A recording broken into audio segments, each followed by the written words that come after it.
నమస్తే, నేను మీ సిఎస్ రావు. రోజుకొక సర్వే బయటకు వస్తూ ఉంది. ప్రత్యేకించి సోషల్ మీడియాలో గత 24 గంటల నుంచి వైరల్ అవుతున్నటువంటి ఒక సర్వేని కనుక మనం పరిశీలిస్తే లేటెస్ట్గా దాన్ని తయారు చేసి అంచనా వేసినట్టు కనిపిస్తుంది. స్కూల్ ఆఫ్ పాలిటిక్స్ అనేటువంటి పేరుతో ఇది వైరల్ అవుతున్నటువంటి సర్వే. ఈ సర్వేలో ఈ సర్వే ఏ విధంగా చేశారు, ఎందుకు చేశారు అనేటువంటి కాన్సెప్ట్ తీసుకుంటే, సోషల్ మీడియాలో ఇప్పుడు ఉన్నటువంటి పరిస్థితుల్లో ఆంధ్రప్రదేశ్లో ఉండేటువంటి రాజకీయపరమైన అంచనాలను వేయడానికి కొంతమంది ఔత్సాహిక జర్నలిస్టులు తయారు చేసినటువంటి రిపోర్ట్ ఇది. దీని ప్రకారం స్కూల్ ఆఫ్ పాలిటిక్స్ అనేటువంటి ఒక పేరు పెట్టి ఔత్సాహిక జర్నలిస్టులు అంచనా వేసి తయారు చేసినటువంటి ఒక లిస్ట్. ఇది శాంపిల్స్ తీసో లేదా ఆన్లైన్లో సర్వే చేసి అంచనా వేసినటువంటి సర్వే అయితే కాదు. స్కూల్ ఆఫ్ పాలిటిక్స్ అని ఒక సీనియర్ జర్నలిస్టులు కొంతమంది గ్రూప్ ఆఫ్ జర్నలిస్టులు కలిసి అంచనా వేసినటువంటి ఒక సర్వే కింద మనం తీసుకోవచ్చు.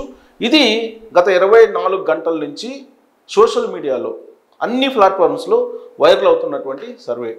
జగన్మోహన్ రెడ్డి ఇప్పుడు ఎమ్మెల్యేలను మారుస్తూ ఉన్నాడు. అలాగే చంద్రబాబు నాయుడు రా కదలిరా అనేటువంటి కార్యక్రమాలు జరుగుతూ ఉన్నాయి.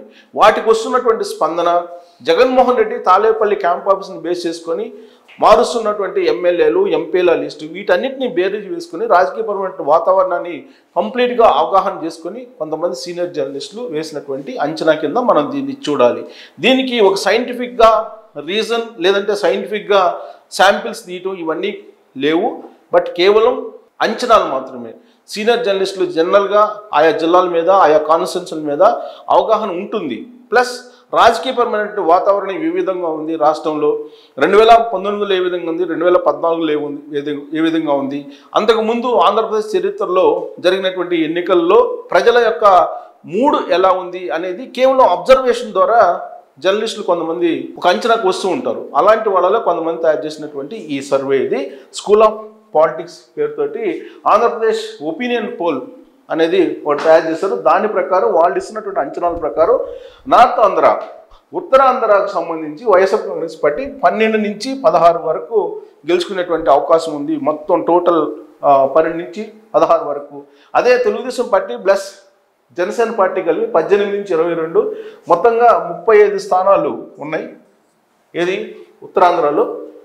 సో ఉత్తరాంధ్రకు సంబంధించి షేర్ కనుక తీసుకుంటే 12 నుంచి 16, 18 నుంచి 22 మధ్యలో టీడీపీ, జనసేన, 12 నుంచి 16 వైసీపీ, టోటల్గా 35 ఉత్తరాంధ్రకు సంబంధించినటువంటి స్థానాలు అని చెప్పి. ఉత్తరాంధ్ర అంటే వైజాగ్, శ్రీకాకుళం, విజయనగరం, ఆ 3 జిల్లాలకు సంబంధించి అంచనా వేశారు. ఇక కోస్టల్ ఆంధ్రకు వచ్చేసేపటికి ఉభయ గోదావరి జిల్లాలు కూడా దీంట్లో కలిపేశారు. మొత్తం 85 స్థానాలు. ఈ 80 స్థానాల్లో 19 నుంచి 24 వైఎస్ఆర్ కాంగ్రెస్ పార్టీకి, తెలుగుదేశం పార్టీకి, జనసేనకి 58 నుంచి 65, టోటల్గా 85 స్థానాలని చెప్పి వాళ్ళు అంచనా వేయడం జరిగింది. ఈ 85 స్థానాలకు సంబంధించి ఈ ప్రొజెక్షన్ అంటే కోస్టల్ ఆంధ్రాలో ఎక్కువగా తెలుగుదేశం పార్టీ, జనసేనకు కనిపిస్తూ ఉంది, ఎడ్జ్ కనిపిస్తూ ఉంది. అదే నార్త్ ఆంధ్రాలో అయితే నువ్వా నేను అన్నట్టు ఉంది అనేటువంటి యాంగిల్లో కొంచెం ఎడ్జ్ అయితే తెలుగుదేశం పార్టీకి, జనసేనకి ఉంది కానీ నార్త్ ఆంధ్రాలో, ఉత్తరాంధ్రలో. బట్ కోస్తాంధ్రలో చాలా ఎడ్జి తెలుగుదేశం పార్టీకి అలాగే జనసేన పార్టీకి కనిపిస్తూ ఉంది వాళ్ళు వేసినటువంటి అంచనా ప్రకారం. ఇక రాయలసీమ వచ్చేసి, రాయలసీమలో వైఎస్ఆర్ కాంగ్రెస్ పార్టీకి 36 నుంచి 40, టీడీపీ, జనసేన పార్టీకి 14 నుంచి 18. మొత్తం రాయలసీమలో 55 వేశారు. సో 55 అంటే బహుశా చిత్తూరు, కడప, కర్నూలు, అనంతపురం. సో ఇక్కడ రాయలసీమకు సంబంధించి 55 స్థానాల్లో 36 నుంచి 40 అంటే వైఎస్ఆర్ కాంగ్రెస్ పార్టీకి ఎడ్జ్ ఉన్నట్టు చూపిస్తూ ఉన్నారు. తెలుగుదేశం పార్టీ, జనసేన కూటమికి 14 నుంచి 18 అంటే మొత్తం 55 అన్నీ ఉన్నాయి. సో గ్రాండ్ టోటల్ మొత్తం 175లో మొత్తం 3 ప్రాంతాలు కలిపి 67 నుంచి 80 వచ్చేటువంటి అవకాశం ఉందని చెప్పి అంచనా వేస్తూ ఉన్నారు. తెలుగుదేశం పార్టీ అలాగే జనసేన పార్టీకి 90 నుంచి 105 వచ్చేటువంటి అవకాశం ఉందని చెప్పి వాళ్ళు వేస్తున్నటువంటి అంచనా. అంటే ఇప్పుడు ఉన్నటువంటి పరిస్థితులు అలాగే ఈ అభ్యర్థుల మార్పు ఇవన్నీ గమనించిన తర్వాత వాళ్ళు వేసినటువంటి తాజా అంచనా ఇది. మార్చక ముందు వైఎస్ఆర్ కాంగ్రెస్ పార్టీకి చాలా వ్యతిరేకత ఉండేది. బట్ ఇప్పుడు అభ్యర్థులను మార్చిన కారణంగా కొంత పాజిటివ్ వేవ్స్ ఉన్నాయి అని చెప్పి వాళ్ళు వేస్తున్నటువంటి అంచనా. సో ఇక్కడ మనం చూసుకుంటే కనుక 12 వేశారు, ఇక్కడేమో 19 వేశారు మినిమం. నార్త్ ఆంధ్రలో కనీసం అంటే మినిమం వచ్చేసి 12 వస్తుంది వైఎస్ఆర్ కాంగ్రెస్ పార్టీ కానీ. అలాగే కోస్టల్ ఆంధ్రలో మినిమం వచ్చేసి 19, రాయలసీమలో మినిమం 36, అంటే టోటల్గా 67 మినిమం, అంటే కనీసం 67 వచ్చేటువంటి అవకాశం ఉందని చెప్పి అంచనా వేస్తున్నారు. అంటే వీళ్ళు వేసినటువంటి అంచనా ప్రకారం మినిమం తీసుకుంటే కనుక, ఈ మినిమం తీసుకుంటే 12 మినిమం, ఇక్కడేమో 19 మినిమం, ఇక్కడ 36 మినిమం, కలిపితే ఇక్కడ 67 మినిమం వస్తాయి. అందుకన్నా తక్కువ అనేది వాళ్ళ యొక్క అంచనా. ఇక్కడ మినిమం వేసుకుంటే కనుక Telugu Desam party plus Janasena minimum వేసుకుంటే కనుక ఇక్కడ 18 మినిమం అన్నారు. అంటే ఇక్కడ మినిమం అయినప్పుడు ఇక్కడ మ్యాక్సిమం అవుతుంది. సో ఇక్కడ మ్యాక్సిమం అన్నప్పుడు 22 ప్లస్ ఇక్కడ మ్యాక్సిమం ఎంత 65, ఇక్కడ మ్యాక్సిమం ఎంత 18, ఈ కలిపితే కనుక మ్యాక్సిమం కలిపితే కనుక 105. సో 105 వచ్చేటువంటి అవకాశం ఉంది అని చెప్పి మ్యాక్సిమం రిజల్ట్ వస్తుంది. అంటే ఇక్కడ మినిమం అయినప్పుడు ఇక్కడ మ్యాక్సిమం వచ్చేటువంటి అవకాశం ఉంది. అప్పుడు ఇంకా అంటే ఈ మొత్తం కలిపితే కనుక మనం చూస్తే కనుక 8, 5, 13, 13, 1, 2, 15, 15 అంటే 2, 8, 2, 10, 105 వస్తాయి. ఇక్కడేమో 67 మినిమం వస్తాయి. ఇక్కడ మినిమం వస్తే ఇక్కడ మ్యాక్సిమం వస్తాయి ఈ కూటమికి. అలా కాకుండా కనుక వైఎస్ఆర్సీపీకి మ్యాక్సిమం వచ్చినాయి అనుకోండి, సపోజ్ మ్యాక్సిమం వాళ్ళు వేసినటువంటి అంచనా ప్రకారం మ్యాక్సిమం 16 ఉత్తరాంధ్రలో, 24 కోస్టల్ ఆంధ్రలో, రాయలసీమలో 40, అంటే మ్యాక్సిమం వచ్చినాయి అనుకోండి అత్యధికంగా వాళ్ళు వేసినటువంటి అంచనా ప్రకారం. Plus 16 plus 24 plus 40 equal to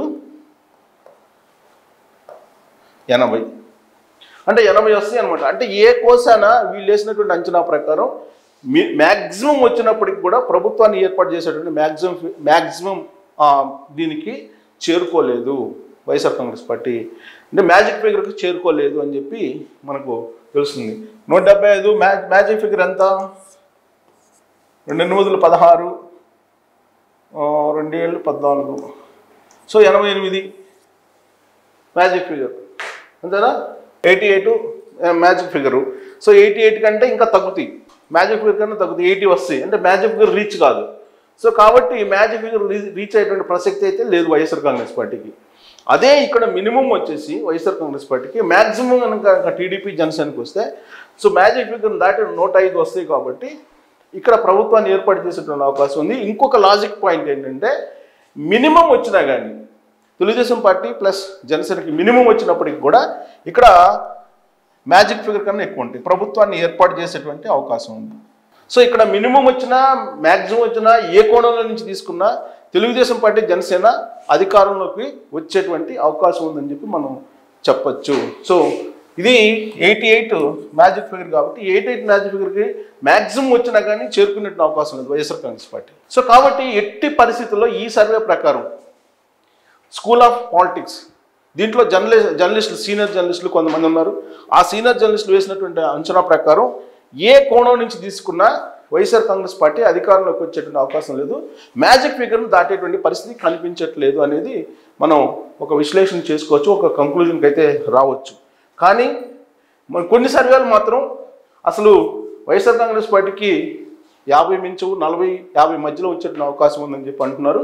but వీళ్ళు వేసినటువంటి అంచనా ప్రకారం సీనియర్ జర్నలిస్టులు కాబట్టి వాళ్ళు శాంపిల్స్ తీసుకున్నప్పటికి కూడా ఎన్నికల మూడు, ప్రచార సరళి, అలాగే క్యాంప్ ఆఫీస్లో జరుగుతున్నటువంటి తీరు, చంద్రబాబు నాయుడు కసరత్తు చేస్తున్నటువంటి తీరు, అభ్యర్థుల విషయంలో ఇవన్నీ కూడా తెలుసు కాబట్టి వాళ్ళు వేసినటువంటి అంచనా ప్రకారం ఖచ్చితంగా 100కి 100% టీడీపీ ప్లస్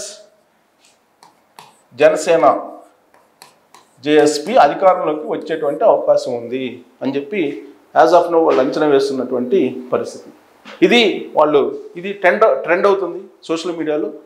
సో దాని కంక్లూజన్ ఏంటంటే ఖచ్చితంగా చంద్రబాబు నాయుడు ముఖ్యమంత్రి అయ్యేటువంటి అవకాశం ఉంది అని చెప్పి చెప్తున్నారు. కాకపోతే మ్యాజిక్ ఫిగర్కి దగ్గరగా ఉంటుంది. మామూలుగా అయితే తెలుగుదేశం పార్టీ జనసేన అంచనా వేసుకున్న దాని ప్రకారం 140 వేసుకుంటున్నారు, 140 అబోవ్ వస్తాయి అని చెప్పి వేసుకుంటున్నారు వాళ్ళ సొంత సర్వేల్లో. కానీ అలాంటి పరిస్థితి లేదు అనేది ఈ సీనియర్ జర్నలిస్టులు స్కూల్ ఆఫ్ పాలిటిక్స్ ఇస్తున్నటువంటి ఒక అంచనా. ఇది ఒక ఒపీనియన్ పోల్ మాత్రమే. సో దీన్ని సైంటిఫిక్గా తీసుకోవడానికి లేదు, ఒక అంచనా కింద మాత్రమే తీసుకోవాలి. Thank you very much.